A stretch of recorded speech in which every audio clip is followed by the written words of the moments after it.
If I could sit down with my younger self, there are so many things that I would tell them that would have saved me so much unnecessary stress and doubt and anxiety. And I would tell these things to my 20-year-old self. And in this video, I'm going to talk about the things that I learned in my 20s that I continue to apply now in my life. I learned these things along the way through experiences. So if you're in your 30s, in your 40s, and you're watching this video, I would be interested to also see some of the things that you learned as life went on. And if you're in your 20s, it is time for you to actually listen and follow through. And you can also ask some questions and you can get someone to help you. My name is Lina Kabanya, and this channel is called Simply Lina. Today, I'm also celebrating 100 subscribers. Thank you so much to those that have subscribed and those that keep watching the videos. I hope to continue to make more content that is interesting, inspiring, motivating, uplifting, and educational as I share bits and pieces of my life experiences in a way that I see fit. So if you are watching this video, joining this channel for the first time, thank you so much. Welcome. And if you're a returning subscriber, thank you for the love. Please do keep watching. So let's get into the first thing that I learned in my 20s that I'll keep applying. I'll talk about 7 things that I learned. Let's get into it. Number 1, it's okay to say no. It's okay. I know being a people pleaser is the most draining thing, and it happens to most of us without even realizing it.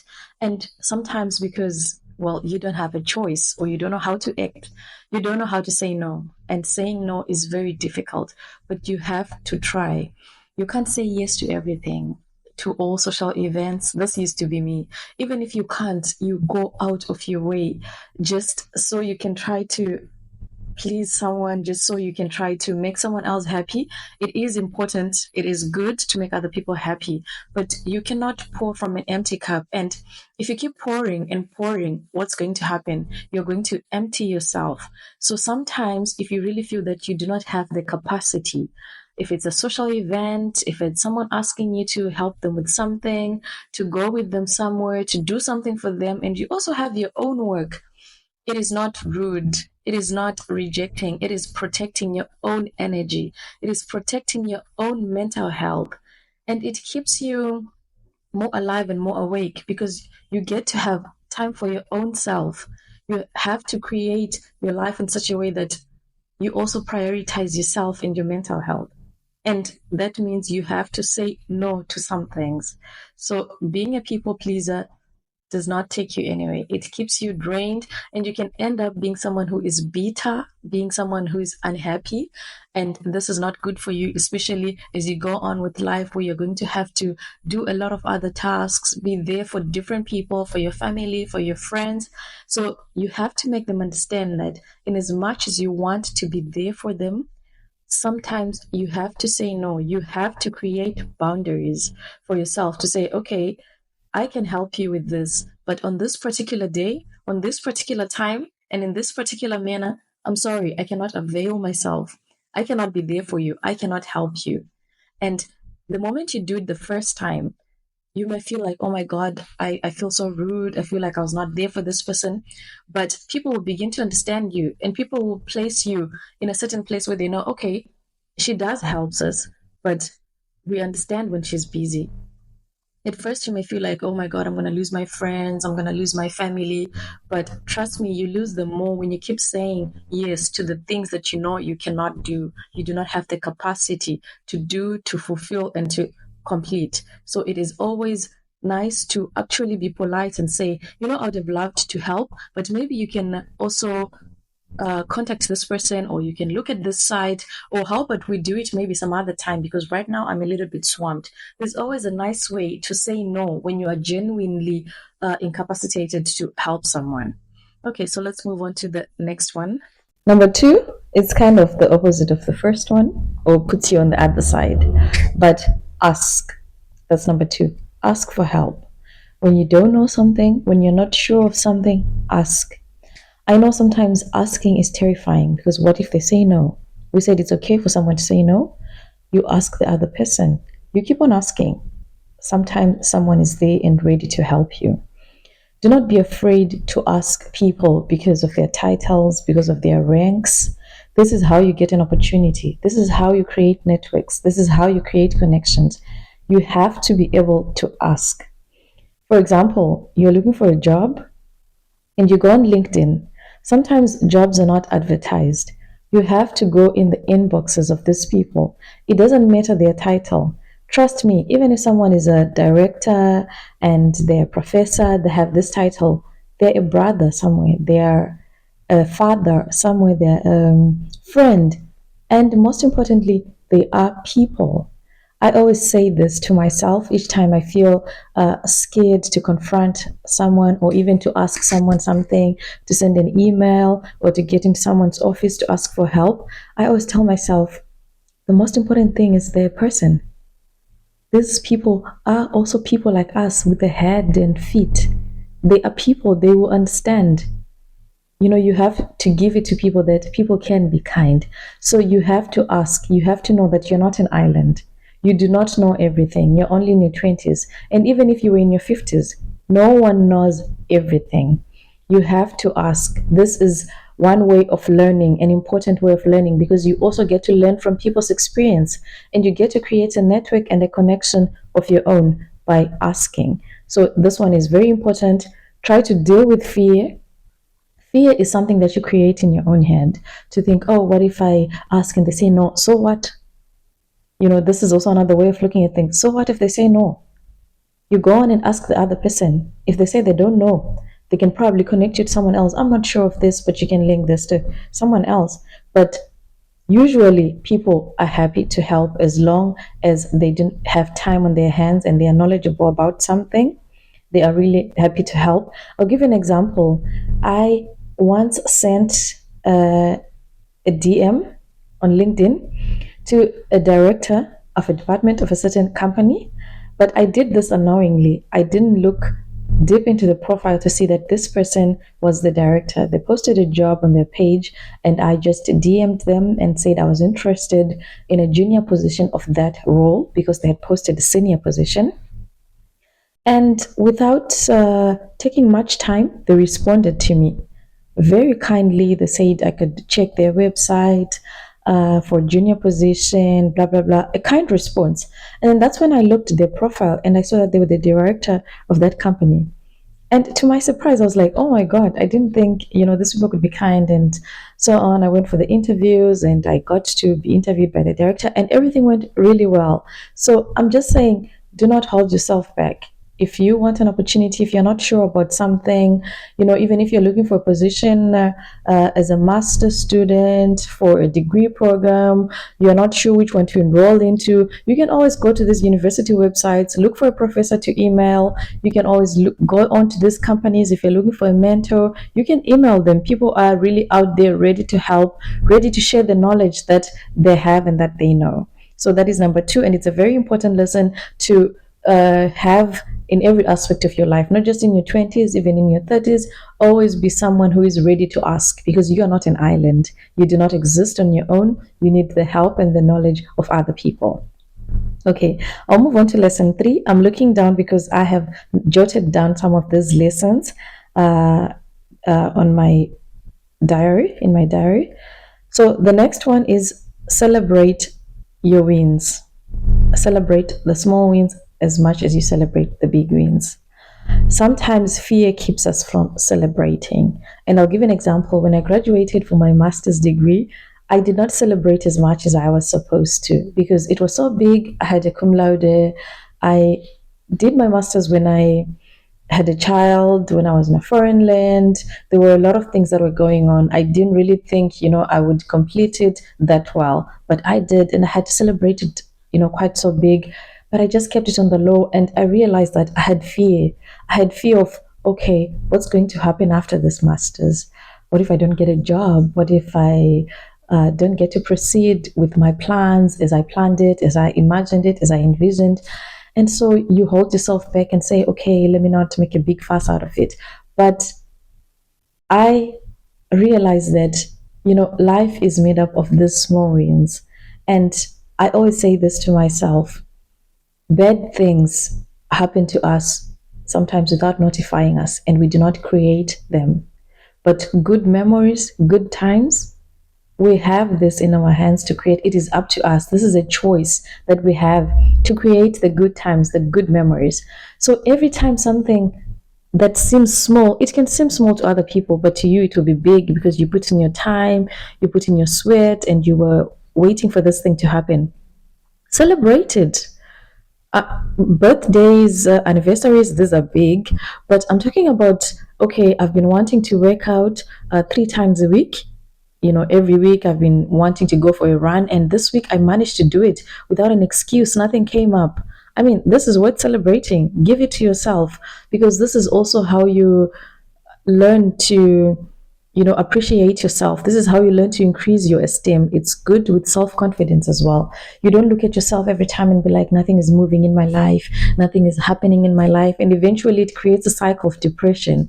But every time when you look at something and say, oh, I managed to finish this book, this is nice. I wanted to read this chapter, I completed it, this is nice.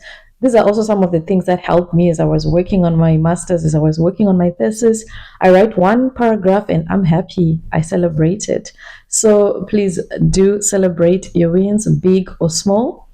And then let's move on to the next point. Journaling is the next point. Journaling is not just for girls, it's not for teens, it's for everyone. It's the time that helps you to see what is going right in your life. What is it that you want in your life? What is not going right in your life, and how you can fix it. If you put it down on paper, you can reflect on it. And as I talk about journaling, this is where I talk about your vision board. I wish I could do a video on vision board alone. I think I'm going to try this one, because I created a vision board when I was in my 20s. And some of the things that I put on my vision board when I was in my 20s are things that are manifesting now in my life in my 30s, or they started manifesting in my late 30s.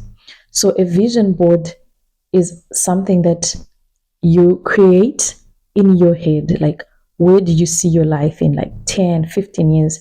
There are no limitations. This is a bigger vision of your life. It's like a big imagination going wild, and you can journal this. Okay. So apart from journaling your everyday life, how you're feeling, your emotions, your thoughts, what made you happy, what made you sad, how you wish life had turned out, and all those things, gratitude, you have to envision your life. Where do you want to live? What kind of a person do you want to be? It can be, so you can divide this into your spiritual life, your social life, your physical life, both material and social things, and the kind of a person you want to get married to, the kind of a person you want to be if you don't want to get married, the kind of life you want to lead. Do you want to be traveling? What kind of a person do you want to be? Impactful, the kind of people you want to impact, you want to inspire.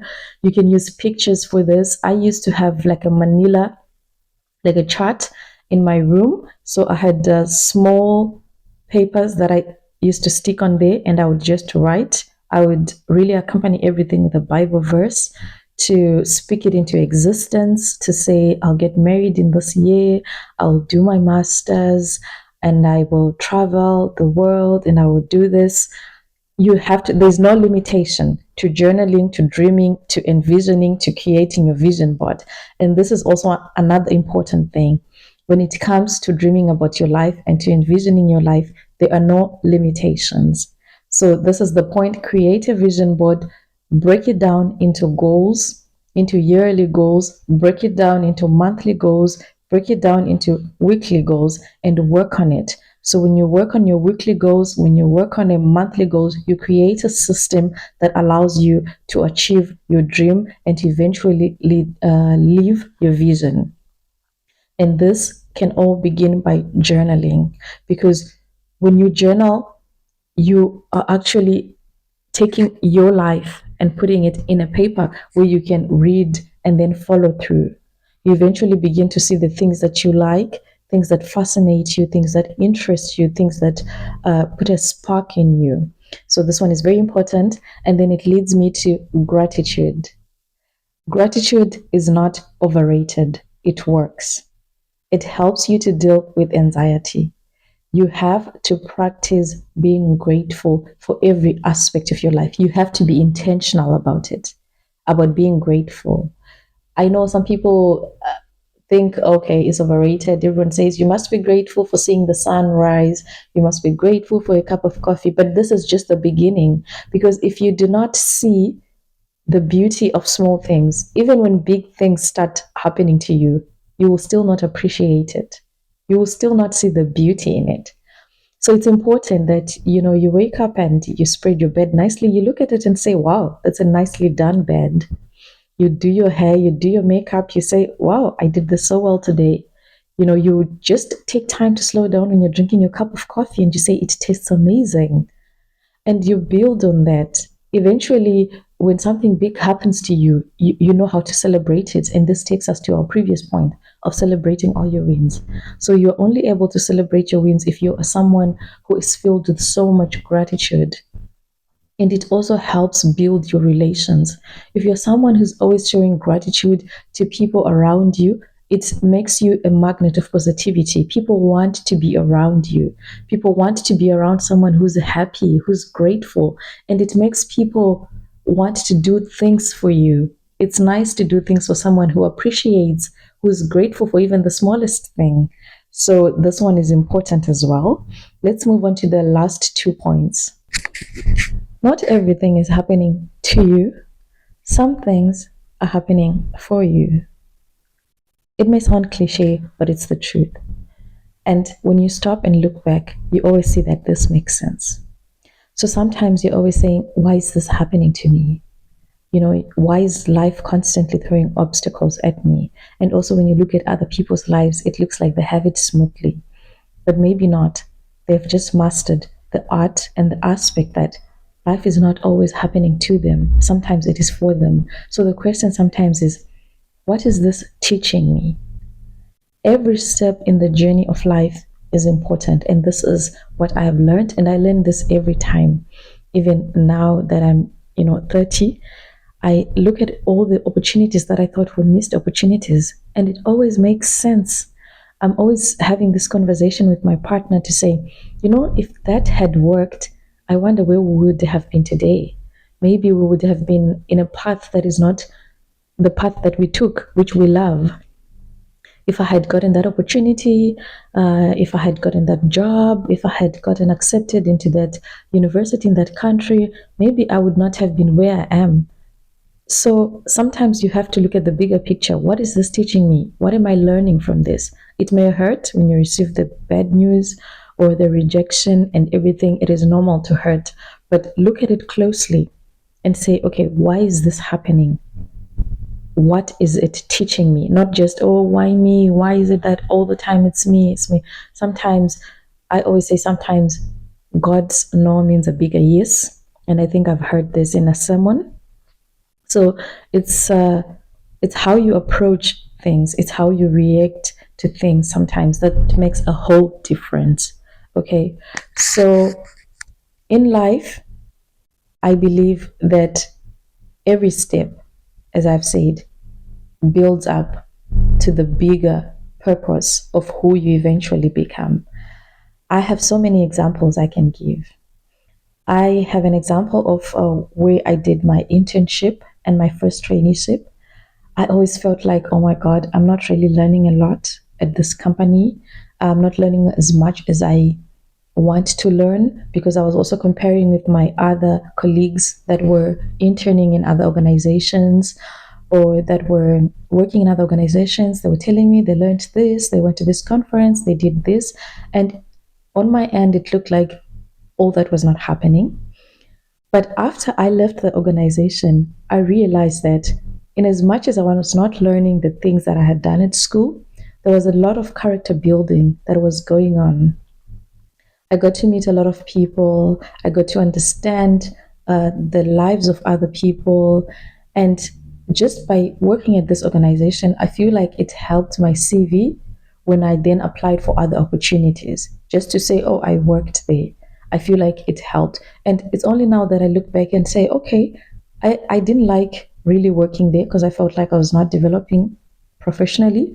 But this helped me with my character. It connected me to people that I can still get help from today. And also, it helped in this step of getting where I am. So, always look at life in this way to say, okay, what is happening to me right now is happening for me. It may seem bad, but what is it that I can learn from it? And then the next thing is not everything deserves your energy. Some things just drain your energy. Some negativity you just have to walk away from. The overthinking, the overanalyzing. Oh, why didn't this person text me back? Or why are they looking at me like that? Or why are they responding to me like that? Sometimes it has nothing to do with you. You are overthinking it and you are overanalyzing things that will not even happen.